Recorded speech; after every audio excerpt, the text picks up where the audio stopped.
This is Emma Clark for the Brooklyn Public Library's Our Streets, Our Stories project. I'm here with Manny and Joe Franquinha of the Crest Hardware and Urban Garden Center in Williamsburg. It is April 21st, and I'm going to open up the conversation to this father-son duo. So, where did each of you grow up? And tell us a little bit about growing up in this neighborhood. Well, I grew up in Park Slope. I arrived when I was there when I was 7, right? And on and off I've been there over 80 years. At that time it was predominantly an Irish, German, Polish area, and then on a block below it was predominantly Italian. So it was a fairly well integrated area. And it gave you an exposure to different ethnic groups, so we weren't isolated. And then when I came here to Williamsburg in 1962, it was predominantly an Italian area. We had a Hispanic on the south side and so forth, and on the other side of Meeker Avenue we had Polish. So actually we were surrounded by an integrated group. And slowly we mixed and so forth, you know, and a lot intermarried. And one of my beliefs is I sponsor at St. Francis College because it's a school for immigrants, children of immigrants. And I believe that most of the immigrants come here hungry and more motivated to start small businesses and so forth. Because a lot of them have a disadvantage of not having an education or acceptance. Well, nowadays I see it's changed. A lot of our immigrants are coming in with degrees up to all different types of degrees, but they can't find the opportunity where they come from. They look for it here, and most of them, a good percentage, find it. So we've gone through trials and tribulations like everybody else. You know. I had 2 brothers and a sister. One of my brothers is a partner. My other brother is an attorney. And my sister was a home person. She has 2 sons and a daughter. Her daughter is an attorney, and she's also a pharmacist. In fact, she taught pharmacy at St. John's for a couple of years. But now with 3 children, she's back to pharmacy. Mm-hmm. You know. Life goes on. Yeah, I mean, I was born and raised in Queens, Maspeth, which is mileage-wise just 2-3 miles east. Yeah. East. If you follow Metropolitan and Grand through Williamsburg, they cross at the English Kill up here, and then continue on. And then Grand Street becomes Grand Avenue. And grew up over there in Maspeth, and went to elementary school there and junior high school there. And then, speaking of St. Francis, I went to St. Francis Prep in Queens. And then from there, I went to Fordham University in the Bronx. So stayed pretty close to home, but dormed over there in the Bronx, which was a fun experience. My 2 older sisters are both graduates of there as well. So, there was no gun to my head to go there, but there was this comfort level of already knowing the campus and seeing how successful and how great my sisters did in that school. So I felt this, confidence and to go there and feel like I could make my own way and do something fun. And it was also enough, and it was far enough away where I can build my independence, but close enough where we can come home for a warm meal or to do some laundry or any of that stuff. And then also it's like, you have the city at your fingertips too. So I think somewhere deep inside I knew I wanted to spend my life going forward in New York. So it was wise of me to stay here and build my contacts here from the get-go. And Fordham has a pretty wide net as far as their alumni go. So it was helpful. It's definitely helpful. And I enjoyed my time there. And then I came back from school not knowing exactly what I wanted to do. I had been already afforded the opportunity to do different things and not just say, my father never said you have to come work at the hardware store. I was afforded every opportunity to go try and do different things. I interned at record labels at Interscope. I knew quickly that the record and the music industry was not for me. As much as I love music, it's a very, very tough industry. And at that was like during like the whole Napster era. So there was this huge transition going on in music and how it was distributed. This is pre-Spotify, all of that. You pretty much, I think, only. I'm assuming iTunes existed at that point. Yeah, but the options weren't out there. So like I said, I knew it wasn't for me. I had already been doing a lot of professional acting from high school onwards, and that was very successful, and that was a lot of fun.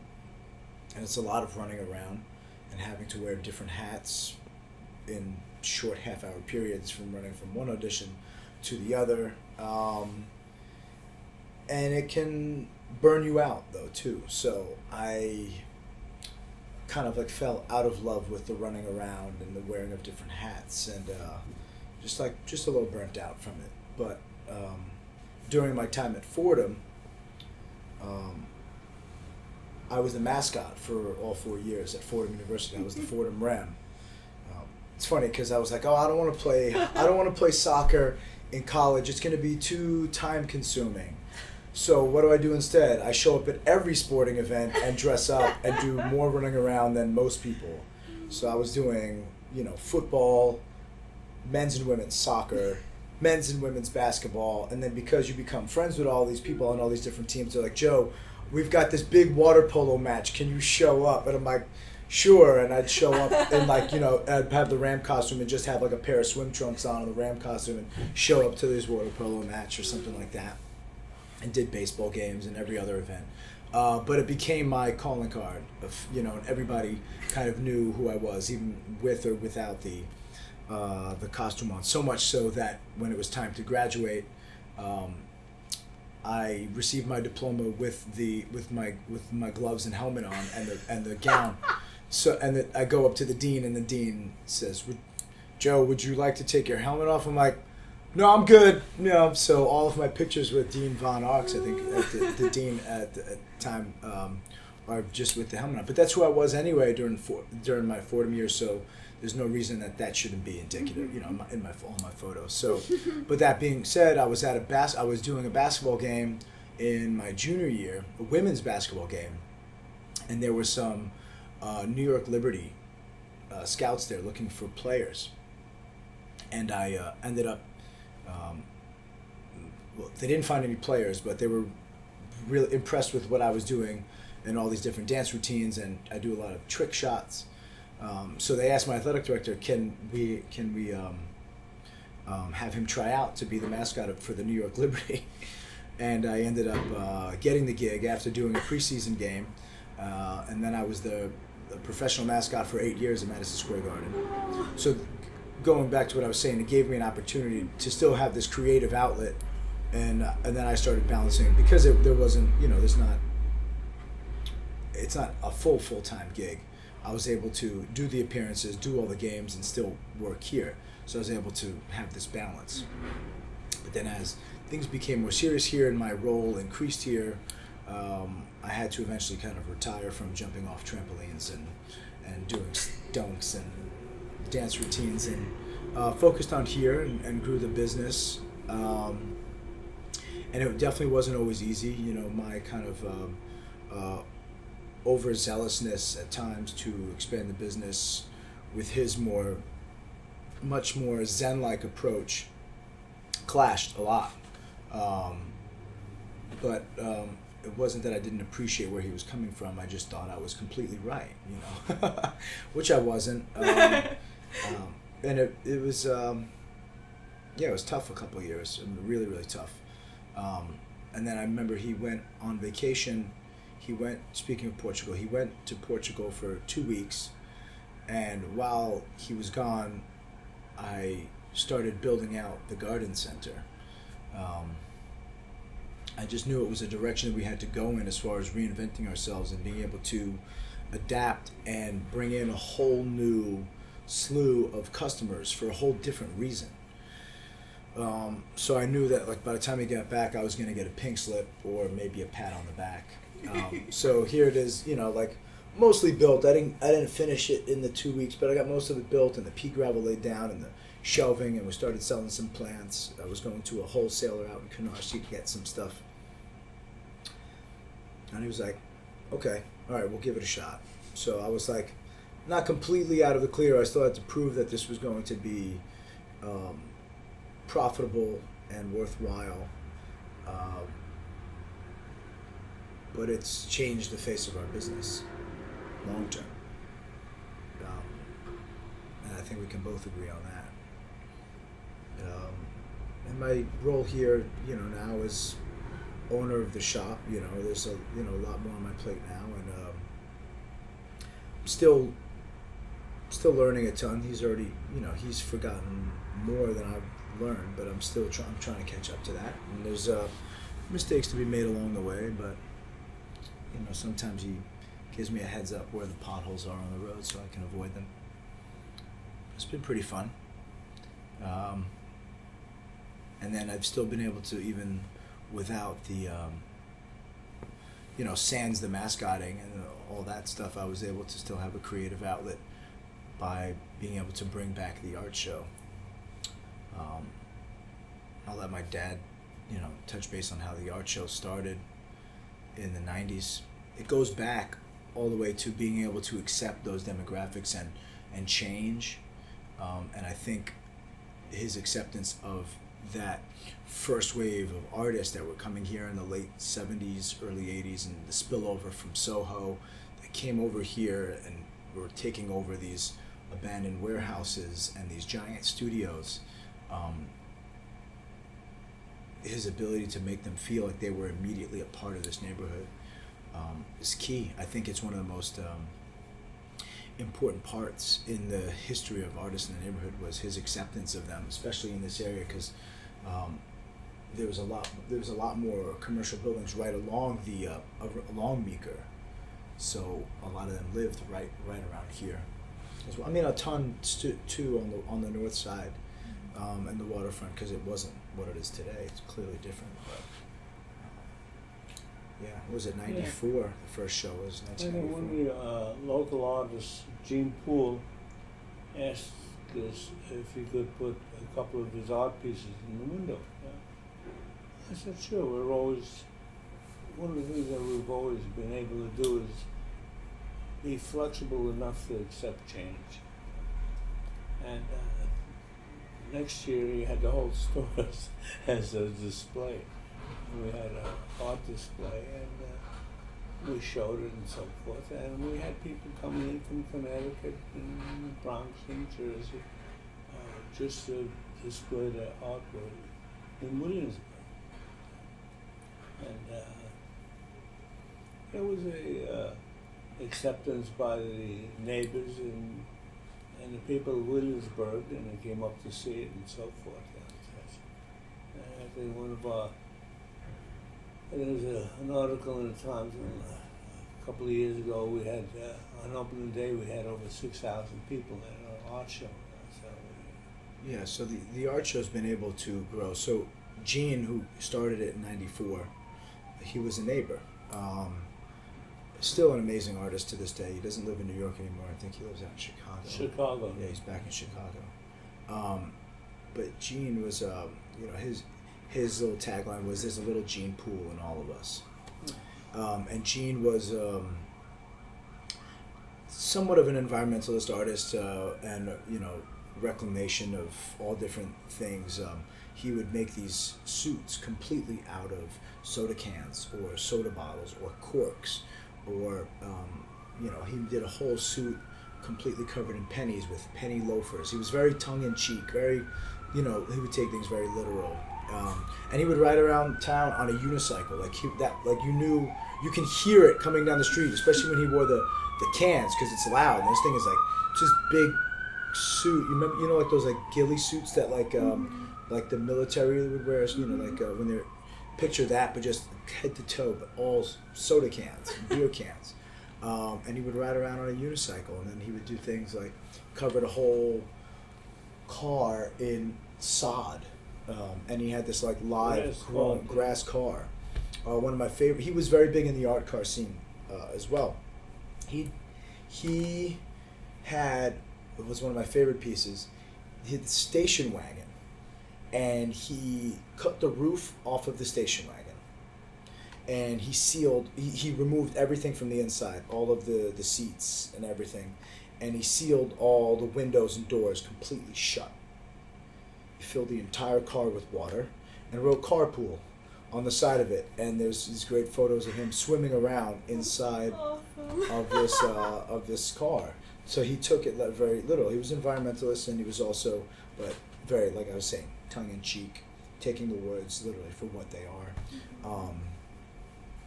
I remember one of his other pieces in the show was Pennsylvania, and it was the state of Pennsylvania, all tightly, compacted pencils, making up the whole thing. But he had a vision. I mean, of course, there's a reason that there's curators and that there's artists, because artists sometimes cannot saddle both worlds very well. But Gene did a pretty good job of herding the cats from the get-go. And the show just had this great cult following from the beginning. I remember being so impressed in '94. I'm a kid, I'm still sweeping the floors and cutting boxes, and here I am in this environment, seeing all this creativity around me. So it's really inspiring, and it was also great because Crest was this common ground. People who weren't afforded the opportunity and or weren't in that white cube scene or in that art scene. You have these plumbers and electricians and just like these just blue collar guys and immigrants coming in and being able to see this art, and it's not being forced down their throat. It was still in this very friendly, approachable environment. So I think that was important because it was this cultural exposure to people that normally wouldn't be doing that type of thing. And that was great. It was really, really great. And I remember it fondly, and it was very inspiring. And it ran from 1994 through 1999 every year. And then the show took a hiatus. Gene moved out of New York. Yeah. And at that point still I was in college, and then came back here for a couple of years and had to reestablish myself here. But I remember not only loving it personally, but I remember what it did for the store. And I know that indirectly, well, maybe directly, but quietly, my father also knew that this was a great business opportunity as well. It wasn't just self-serving, but it served a multitude of purposes. It helped the artists and expose their work, but then these artists would invite their friends into the store, people who had never been exposed to the store before, but now they see this friendly environment, so they want to patron this friendly environment, and get their supplies from here. Dad's whole goal when Gene would put stuff in the window was, well, they'll look at the artwork and they'll be really appreciative of the artwork, but then they'll eventually look to the side of it and see how big the store is, and then maybe they'll come in and shop. Yeah. So I remember that, and now here we are in the early 2000s, and there's a whole new wave of artists coming in that are now the same age as me, maybe a couple of years older, and I knew that there was a whole new well to be tapped. I reached out to Gene. Because we all lost touch with him, and he wasn't much for cell phones or the internet or any of that. So there were a couple of artists that were still in this area that were part of the original show. Some I knew, and then some who I had known their face and had no idea that they were part of that show early on in the 90s, but they'd been coming in here. Some had gone on to do really remarkable stuff. A lot of them, actually. Guys like Tim Spelios and Steve Gerberich, and Fred Tomaselli, Wendy Klemperer, all these amazing artists that I knew them just as customers and wasn't really sure of their connectivity to the store. So Gene, I finally got in touch with Gene Steve Gerberich. Still one of my favorite artists to this day. Reached out to him and was like, Gerbo, do you have Gene's number? And he was like, I'll dig it up somewhere. I think I have something. First number didn't work. Then I found another number, and his real name isn't Gene Poole. It's Bill Harding. So finally get in touch with him. Gene, it's Joe Franquinha. Did not expect to hear from us. Everything okay? He's like, and he was probably nervous to hear from us because he still had. He was still taking up probably 30 to 40% of our warehouse with all of his crap. I say crap. Some of it was crap. Some of it was, one man's trash type thing. But Gene was very much a collector of things. So he was probably nervous to be like, Gene, I'm going to be throwing all this out. But that wasn't why I was calling. I was trying to, Gene, I'm bringing back the art show. And I would love whatever help you can give. He's like, okay, cool. I'm like, never, he's like, I'll see what I got. He sent me this giant overstuffed manila envelope in the mail.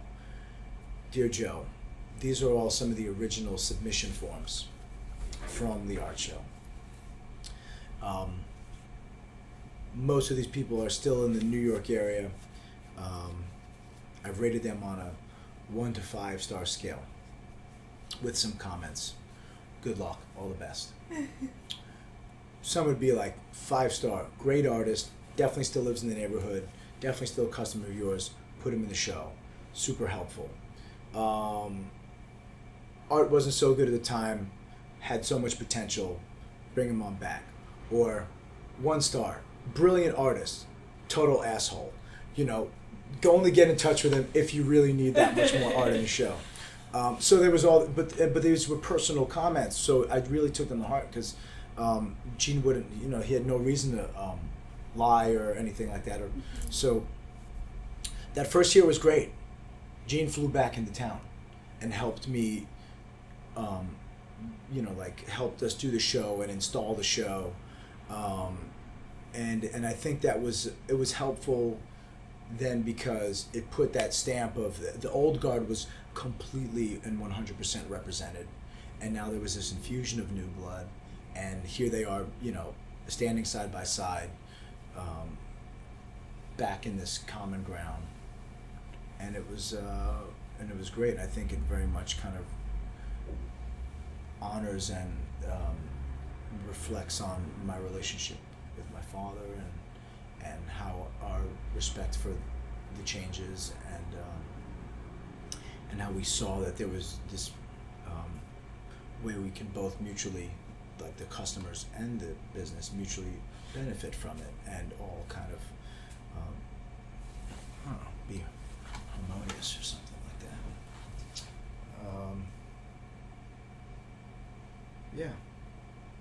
there's a lot of changes in this neighborhood. I mean, he's seen. Yeah, Tomaselli is now on the board of the Brooklyn Museum. Yeah. He came in last week and I spent a few minutes. And he has an art show in California right now. So. But it gave a lot of the people in the neighborhood an exposure that they normally wouldn't have gone through. And growing up, you find that a lot of immigrants come in really didn't know about art or even understood it. They might have been spoken to in school about it, but they never really took the time to go to the museum and see an expression. And by having the art show, it exposed it to them. We had classes teachers would bring down classes to see it and such. And to this day, we still have our daughters bringing classes from Glendale. I have a daughter who teaches in Glendale, and I have my youngest daughter, Amanda, teaching in Bensonhurst, and they bring their classes down. And we have courses in gardening to some of the classes and such, and then we have art classes and such. Yeah, it's giving back to the neighborhood and helping, so it's always been a two-way street. I feel like I can proudly, mostly because of him, and confidently say that Crest has become a pillar in this community, one that people can rely on, and from everyone. There's people. There's people that you used to sponsor the baseball teams in the area, and those guys are still customers and now business owners. Like I remember seeing one of the pictures of what was it, St. Paolo of Paola, yeah. St. Paola, yeah. And there's a picture of Carmine, and he's holding a baseball bat, and we're talking Carmine of Carmine's Pizza, who happens to be like one of the biggest Yankee fans I've ever met. Agree to disagree, coming from the Mets fan here, but his admiration for the team, no matter what the team is great, and and it's nice to see that. And like he was saying before, before we were recording, he was talking about people who still work here, but people who have gone on to do other things, but still come back. Clearly a ton that he's responsible for hiring. We've got guys who are firefighters and top tier detectives in Nassau County now that still come back here, that own a building around here, and some that I've hired now, that hired them when they were just in high school, and now they're certified accountants, gone through everything. It's nice to see that that there's camaraderie. It's very rarely. There, of course, in retail, there's always, not every relationship with your employee is going to be perfect or great, and some leave with a little bit more, anger than others. But that's mostly of their own doing. We have a great relationship with a lot of them, and they still come in, and it's really, really nice. And now we have a lot of them are growing old enough now where they have young ones that they eventually want to work here, which is great. It's actually this whole new second generation of kids who are, there's got to be at least like, I would say, probably close to 40, 50 people who we've been their first ever job, and that's a pretty remarkable and very cool thing. A very cool thing. It's it's been interesting. Well, we have Monte's restaurant here. It's one of the oldest Italian restaurants in Brooklyn. In the city, all 5 boroughs, actually. I don't know about that, but top 5. I know that Joe DiMaggio used to go there to eat, and such. And so it was a Yankee hangout, and also you had some of the old Brooklyn Dodger people that lived there. In fact, now we have one of the announcers in the morning on Channel 1 lives near Monty's restaurant. Oh yeah. So the area has changed. The manager didn't live here. He came here to eat. What brought you to this neighborhood originally? Manny? Well, I was working in a hardware store in Manhattan, and the landlord, Malinch, told me that he had a tenant that wanted to retire from the business.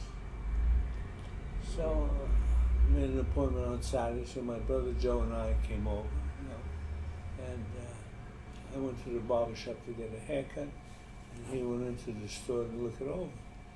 So when he got into the store was all dark. So he hears a voice from the back, "What do you want?" I want some keys made or something. I don't know exactly what my brother Joe said. Then the owner turned on the lights so you could see what's going on. Really being frugal, And we looked around and we saw what we liked and we thought there was potential. And we bought the business. It was across the street at the time. It wasn't on this side. Mm-hmm. It's where 555. 555, where Norman's Sound and Vision Mm-hmm. is, record shop across the Mhm. street. Started there, 62. 800 square feet. Seemed everything it needed was in the basement. So we bought a warehouse down the block. And then it seemed everything again was in the warehouse. So we started looking. And then I was walking up the block. And a real estate agent I knew was putting up a for rent sign. So I asked him, if you're not busy, come on over, I'd like to talk to you. He said, "What, you want to rent it?" "No, I want to buy it." That was it. So, And then the store, the first portion of the store was aisles 1, 2, and 3. Mm-hmm. And it was that lot. And then yeah, it was a garage. yeah. And then we had, that year, the woman that owned this house, where this piece of property is, wanted $35,000. We were cashed out. We were just, paid to have the garage converted to a store and this and that. Then the second year, she wanted 30,000. Third year, she wanted 25, and we offered 20, and she took it. Yeah. These are things that we were very fortunate. I was fortunate that I had two brothers that agreed on the same thing. No, it's not too often. You always have different plans on Mm-hmm. what to do with the money and so forth, but we followed my father's advice and always buy to protect your business. And we did. But the most important thing is that I've had fun all my life working in the office. And not too many people would say that. And that was one of the reasons that I gave Joseph an opportunity of trying different things to do what you really like. And if you do what you like, you really don't work at all. So these are things that we go on, we pick up different habits, and we go on from there. Yeah, it's definitely been. I've tried to, absorb a lot of that sentiment into my own, but clearly, in this day and age, is a different way of doing some of that business, and we still don't agree on a lot of it, but No, it's yeah, not but we get, we get we through it. respect each other. Oh, 100%. Yeah, it's not about not respecting it. It's just about, sometimes just agreeing to disagree, but knowing that the intention is still the same. The destination of where we want to be is still the same place, just a different way of getting there sometimes. It's I can smile about it, which is great. There's a lot of people, and I consider myself very fortunate. I know a lot of people who, maybe not now, but were in family businesses, and they're just kind of punching the clock. Yeah. And if they're not punching the clock, they want to put their head through a wall. They don't like enjoy working together with their family. You know, here I am in a position where I work with not only my dad, but my mother too. And she's not here today, but Kathy is a remarkable, bookkeeper. She keeps everything in line. When our my Uncle Joe passed away in '99, was it '99? 16 years ago. Yeah. So my mother was born in Italy, in Calabria, and she came over when she was 3 or 4. Yeah, 1946. Yeah, 46. She came over here on the Andrea Doria, a ship that maybe 1 or 2 passages later sunk. So, you think about that, and that ship was like, it was like a commuter ship. I mean, that thing was coming here, going back. Right. So, different timing and things could be much different. But she came here and grew up on DeVue Street, right here, 1 block over. I bought a house. That's right, we say DeVue. I learned that. Yeah, that's when we say DeVue Street. And it's actually from the Urban Garden Center. You can see the back of the house. It literally just butted up right against it. And she went to Washington Irving in the city. And then from there, she actually was accepted to NYU. But coming from, these like hardcore immigrant roots, my grandfather was like, no, you have to get a job. So my mom had to turn down her acceptance to NYU. But it wasn't all for naught. She still was able to become very successful. She worked for a great law firm, Mr. Walter, in the city. She had a great job there.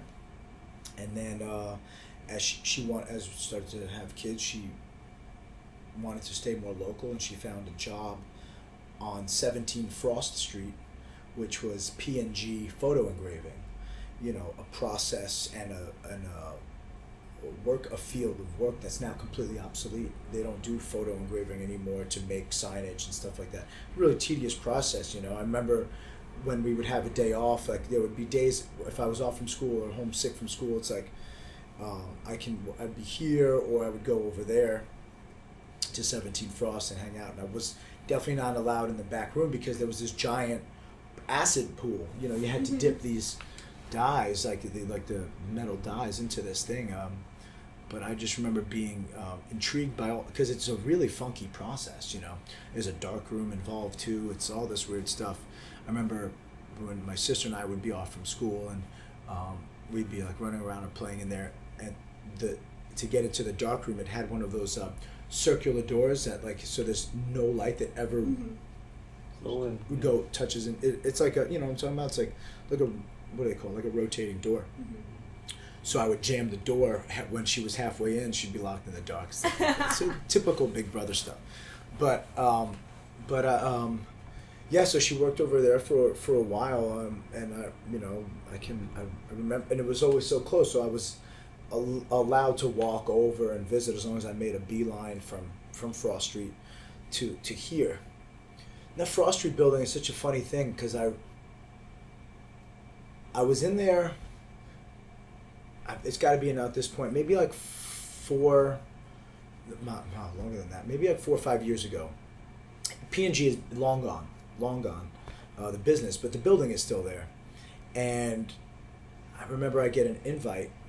My buddy Akash is a really great artist, and he was having a show there. He's like, I have this show at 17 Frost. So I was like, 17 what? I was like, there's no way. And I'm going to this building, and the show, of course, the art was amazing, but there was so many other thoughts running through my head, and I was just like, oh my God, you guys have no idea, there's 200-300 people in here, and I was the first inside this building before any of them. 15 years prior, or longer back. And it was the first ever place I was ever on the internet. So I really have this like vivid, you get these AOL discs in the newspaper, and then you plug in the phone jack and all these funny noises come out of the computer. My mom's like, "What are you doing?" And I'm like, "I'm just, I'm playing on the computer," and then, like they'd give you so many free hours, but like those hours like fly by, and then all of a sudden, you had to put a credit card in there. She's like, "What the hell is this bill for America on something?" And it's just like, "Mom, this is the future." She's like, "I don't give a shit if it's the future. It's costing me like $50 a month, $100 a month." But so I have all these like vivid memories, and I love telling that story, because now like when you tell it to somebody else, how many people can remember the first place they were ever on the internet? Like, so the place has a significant part of my childhood, and it's a stone's throw from here. But going back, my mom, after Uncle Joe passed away, my mom came and worked over here and took over all the books and stuff like that. And she's really great at what she does, and she's a huge part of why the business is on point and very, very successful. Yeah. She's very much the I joke and call her the Wizard of Oz in the background. She very much happily accepts that role in the background and does everything.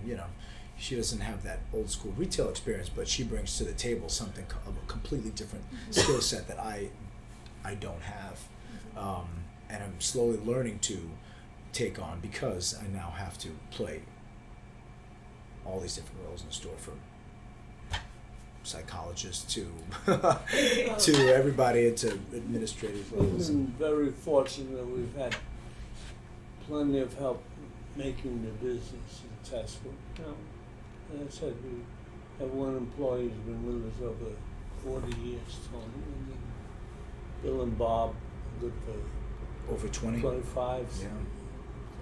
And that's an anomaly these days. Like that doesn't exist. I mean, the only other person I can think of that ever worked someplace that long was Bill Gallo at the Daily News. And and when I met him, I told him that. I met him. I was taking a sports communications class, a sports business class over the summer while I was at Fordham, and he was one of the. I remember, reading the paper as a kid. Like the first thing any kid gravitates to when you grab the Daily News or any paper is either the sports or the comics. The strips. So that was the first thing I would go to, and then here it was this guy who was not only doing a comic, but it was in the sports section. It was a single frame, and it was like everything. It was really easy to absorb. It wasn't this like heavy political commentary, so it's easy for a kid to absorb what's going on in that in that illustration. And that was one of the first reasons I started picking up the newspaper, especially while newspaper slowly dying, and print is tougher and tougher to have a viable, successful business in.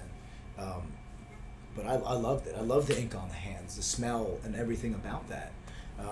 And my dad still to this day, Wall Street Journal and the Times every morning. Yeah. So. On Saturday and Sunday, Saturday it's the Times and the Wall Street Journal. Oh wow! So yeah, it's a lot of reading to do. There's a lot of sections, a lot of 1As and 2Bs and all that.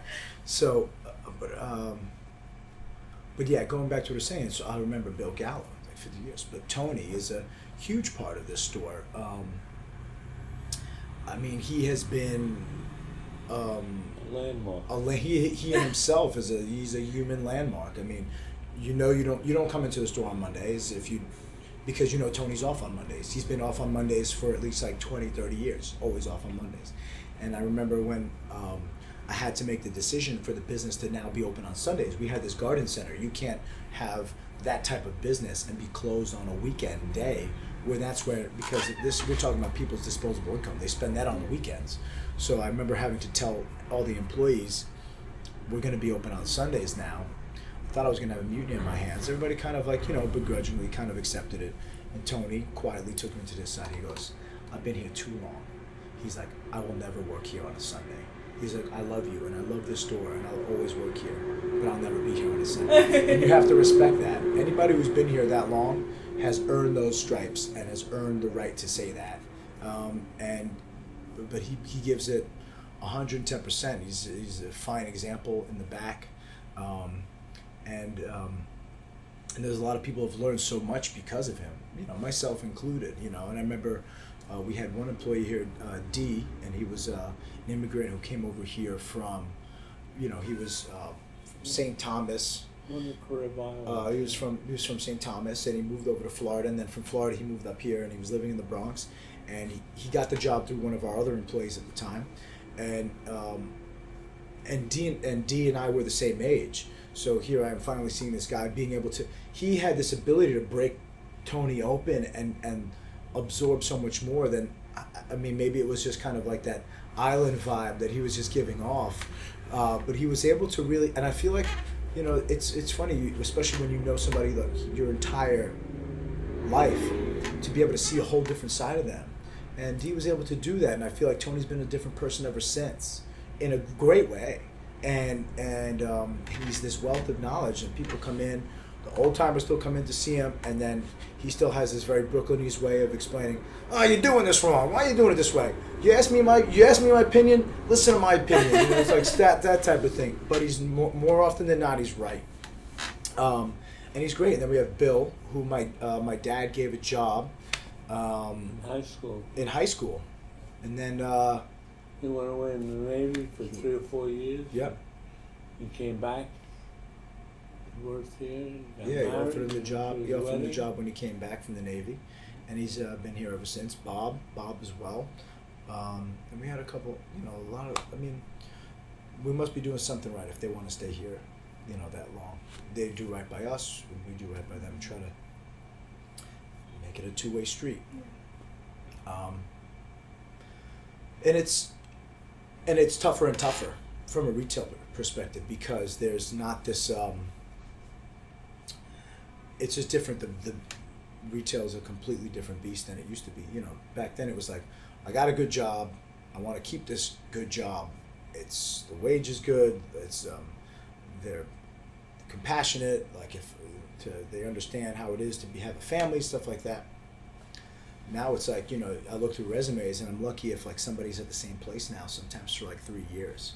Like that stands out now. Like as opposed to, like it's usually like a year here or a year there.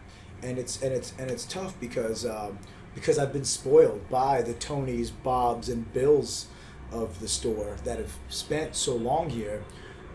As a kid, I thought that was par for the course. So I kind of expected it growing, as I took on my administrative role here and now own the shop, I'm like, but that's just not how it is anymore. It's just not the nature of this kind of retail environment anymore. There's more advantages out there now than ever before. Well, yeah, there's great opportunities out there. We would never want to deny anybody those opportunities, but it's not like we're offering something bad here. This is a great opportunity to have some flexibility. We understand that, especially now that the demographic they don't necessarily have their roots here. So they're like, I need to go home for Christmas, or I need to go home for Thanksgiving, or, this, that, or the other thing. So we have to be a lot more understanding and flexible to those, because otherwise, if we stand so rigid, we're just going to break. So that flexibility is really, really key.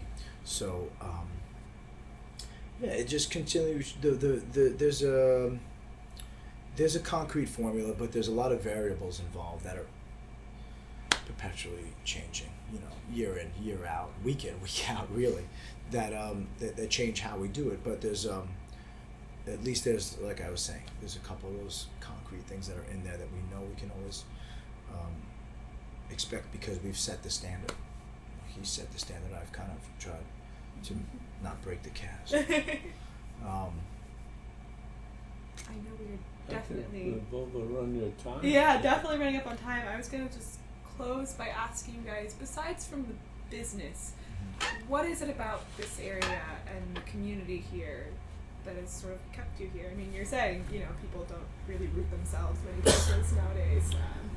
I feel like that, despite there being somewhat, definitely, of a transient demographic here, I most definitely think that there are still people that are trying to lay roots down here or have laid roots down here. So a lot of those people that were coming in like the late 80s, early 90s that now have kids and maybe made the right investment and bought the building that they were living in for a couple of years if they had that opportunity to. It's You also have the sad part that people in the neighborhood that were offered fantastic amounts of money, they took it, went down to Florida or went someplace else and didn't like it, and they couldn't afford to move back. Yeah. It's that's when he's 100% right. It's, you know, there, if people want, like, I mean, clearly Williamsburg in, you know, online publications, even in writing, it sometimes gets a very, very bad rap. Very bad rap. But I feel that it's unfair. I mean, there are definitely clearly there's got to be some truth to it, but I think I think it's it's a smaller percentage than what's portrayed in the media. I feel here greater than, like the same way we were talking about before about all the different, you know, the Hispanic demographic and the Italian, and now there's a trans demographic, there's, you know, Hasidic Jew demographic, Polish. This area of Williamsburg is a microcosm of the city at large, I really feel. I mean, where else can you sit amongst that many different race, religions, and creeds on the train, right? Without worrying about somebody firing a gun. Yeah, I mean, it's like it's You have Muslim, you have Hasidic. everybody. It's all here. It gets a bad rap, and I think that it especially gets a bad rap because people think that they don't care about their community. And actually, I feel here in North Brooklyn, you know, specifically Williamsburg, but North Brooklyn at large, including Greenpoint, care more about the community than they're given credit for. You know, even when I just talk to teachers alone that work in this area, there's this resurgence in the PTA involvement that wasn't there, you know, maybe even like 10, 12 years ago. There's these parents are now very much more involved. They're much more involved now. There was a lull there for a little while, and not because they didn't care, but maybe because this immigrant demographic, they didn't know, and or they were very much busy, you know, like just having to just survive. But now there's a greater involvement. I mean, there's this resurgence in, you know, schools reaching back out to Crest to help, and we're happy to help, and different community groups and stuff like that, and you know, whatever way we can. It's I don't want to get too far off the subject, but it's remind me what the exact question was again. What keeps you here? Oh, what keeps us here? Well, what keeps us there is that. I mean, it's. I guess that is the answer. What keeps us there is that. I mean, there is very much so a pride to shop locally, and to wash. I keep bringing that up, but to wash that other hand. It's here, and it's, you know, we have so many restaurant owners that come in here and they're trying to build a business, and, you know, we try to, you know, my father's always said, he calls it showing the flag, and it's very much that. When he was, you know, in his younger days, when it was time to go eat after work, you eat in Williamsburg. Why go somewhere else? These are the people that are putting food on your plate. We have a different restaurant every week to go to. And now it's a different restaurant every day. Liquor store down the corner. I still go to the barber shop around the corner. At one time we had 3 barber shops. I had one on Union Avenue, one on this side of the street, and one on the other side of the street. Yeah, even a pizzeria now, it's like it.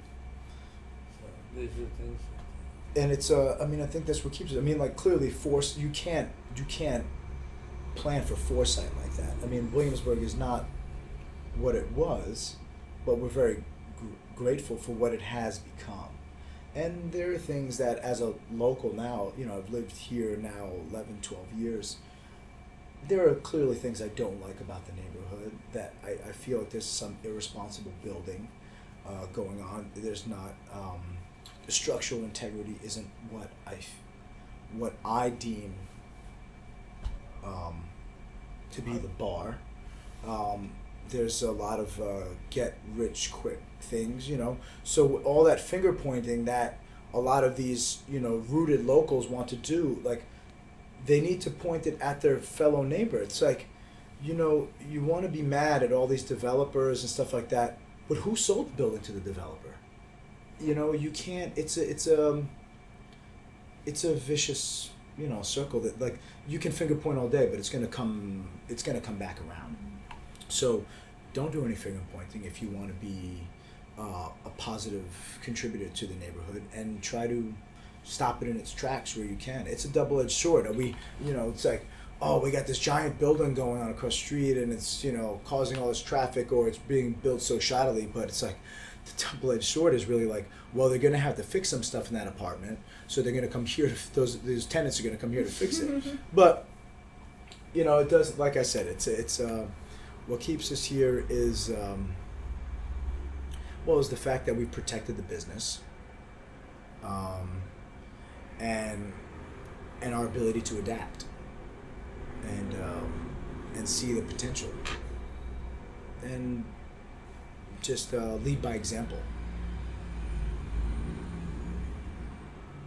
Yeah. Yeah, I always found it fun. You meet people nowadays from all over the world coming in as visitors, and you have people from Argentina, China, hiding money, and from Russia. So they're buying condominiums and condos and so forth. You know. Then, a couple of weeks ago, I was reading a fellow from Russia, his daughter's coming over here from school, so he bought her a $50 million penthouse. Oh, what a nice guy. Definitely times have changed, for But sure. in case politics change, he has a place where there's some money there. Oh, jeez. Same thing from Argentina. And, Yeah, well, I mean, just think about it, like the art show that used to just get people from Connecticut and Jersey. Mm-hmm. You know, now we have, you know, we've been published in Japanese magazines and Yeah. German Like, magazines. once or twice a year, we have people from Japan come over, a film crew come over, and Yeah, we've become a go-to for this is magazine Popeye, and it's like a, you know, like a fashion cultural, you know, magazine. And like 2 issues in a row, they came back to like feature us. Like one was like directly for us, and then another time was for a photo shoot for one of the fashion portions of it. They just loved the aesthetic. You know, we just recently went under this renovation. So it's been. well, we have movie industries are moving into the Navy Yard now. They have Paramount Pictures are just opened up a business account here. Yeah, Paramount. Yeah, we have, you know, different accounts here and stuff like that too. So these are things that, with our accounts, we can see that people investing are from all over. We have them from St. Louis. We can tell where the checks come from, what banks are located in. Yeah. Yeah, so that's the Williamsburg has become international. This morning I see it coming here by car service, a tourist bus, right? There's a hotel on 39th Street that runs a bus from 39th Street to Manhattan, just to because it's less expensive. And in yesterday's paper, the average rent for a night in Manhattan in a hotel is between $500 and $600 a night. Right? Yeah. So we're supposed to have 9 new hotels in Williamsburg. 2 are on Wyatt Avenue, number 40 and 80, and then there's one on North 11.